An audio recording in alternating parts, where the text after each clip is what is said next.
The really cheeky thing about these interviews is actually the interviews become better than my actual talks. Now, Romans 4 is like a massive chapter.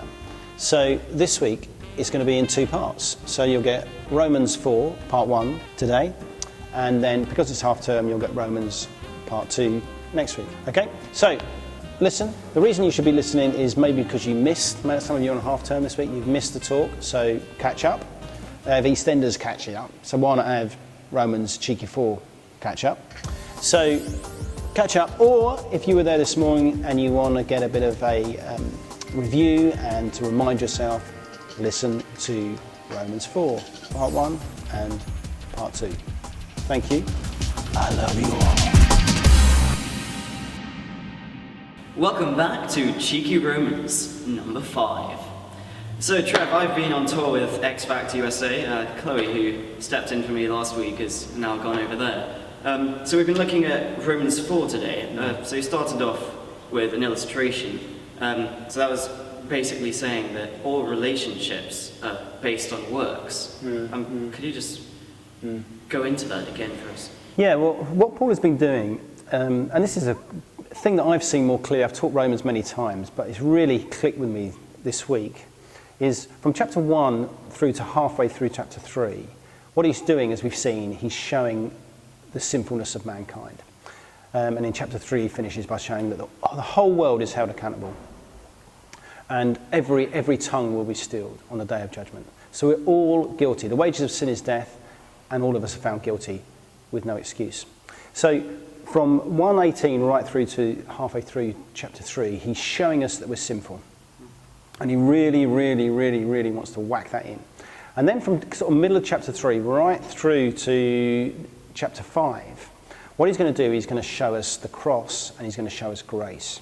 So in when he's shown us sin, he really wants to show us that we're guilty. From then on to the end of chapter 5, he's showing us that we're saved purely by God's grace, purely by what God has done, a new righteousness which pays our debt, and the cross which God takes our punishment. So the aim, if I'm teaching chapter 4 and 5 properly to you guys, by chapter 6 you should be saying, so Trev, what you're saying then really is, I can do what I want, which is exactly what chapter 6 begins with. So Paul is really wanting to establish we're saved by grace. Now the illustration I started with was this, was our default position as human beings is always works. So in every relationship we're in, whether it's a group of friends or even in the most close and intimate relationships with family or even with your spouse, is the way that we relate is we look at that person or that group of people, and the one thing we don't want to be is rejected. The one thing that we desire is to be accepted. Therefore, we work out what it is, how that group works, how we're going to be accepted, and then we perform to that standard so that we're accepted and not rejected. Now that's work. So the vast majority of our relationships, if not all of them to different degrees, are based on works and performance. Therefore, when we come into our relationship with God, we think the same way. We think we'll be accepted by our performance. But Paul has shown us in chapters 1 and 3 that our performance is what condemns us. Therefore, Paul is going to try and show us that our relationship with God is not performance-based, which is really hard for us because every one of our relationships is performance. So moving on from that a bit, so Paul was speaking about the relationship between promise and then circumcision and the law. So what's that all about? Yeah. Well, it seems quite odd, doesn't it, to us in the 20th century to start talking about circumcision and the law. Okay, but remember he's speaking to a Jewish audience and Gentiles as well. And he's trying to show us that the uniqueness of Christianity. Now, what is it that makes Christianity utterly unique to every other religion?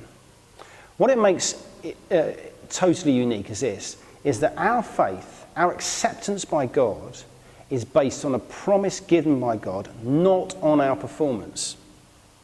Now, the problem with the Jews is that they thought that by being circumcised, that would gain them, that marked them out as unique, and that would gain them acceptance with God, or obedience to the law. So Paul says, okay, let's look at circumcision, let's look at the law. Who am I going to use? Yeah, we'll use the father of faith. Abraham. And he asked just one basic question. If you're saying circumcision is the key to being accepted by God, when was Abraham accepted by God? Was he accepted by God before circumcision or after circumcision? If you're saying circumcision is the key, then it will be after. Now what he shows is that Abraham was considered righteous by believing the promise before he was circumcised, not after. So his relationship with God, his friendship with God, cannot be based on circumcision because he was declared righteous before he was circumcised. And then you consider the law. Well, the law came hundreds of years after Abraham. So it can't be obedience to the law. And in fact, if it's obedience to the law, then it makes God's promise redundant. So Abraham the promise is he will be a blessing to the whole world. The promise, he is declared righteous by believing that God will bring a saviour through his descendants. So it's not by what he does, but by simply believing the promise of God. So in terms of applying that to us today, obviously circumcision isn't really part of the Christian culture anymore. Mm-hmm. So what's the main sort of works that we rely on today in the place of God's promise? Yeah. Well, I think within many Christian youth groups in this country, what often Christian families produce are nice kids, and that's a good thing. Nice kids who work hard and often who achieve, and that's good. All those things are good. So, if you've been brought up in a godly home where you've been taught Christian morality, and then you work hard at school and you achieve good grades and you go to a good university, and then all these things are good, but we're always achieving. We're accepted, and we know how to work our way into a relationship group to be accepted, because those things come natural to us because of the way that we've been brought up and bred. Now, therefore, I think often what we can do is those things can kind of be like circumcision, because we rely on those being nice and being kind and good. We rely on that instead of seeing that the wages of sin is death and we deserve death.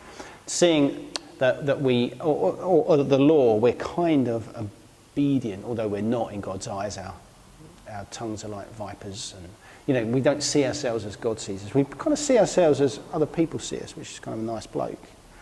And we kind of rely on that instead of believing that it's only through Christ is our debt is paid, only through Christ is our punishment taken. So I would say that kind of thing is maybe what the equivalent of circumcision in the law today. It will work its way out in different ways, but that's kind of the application I gave today.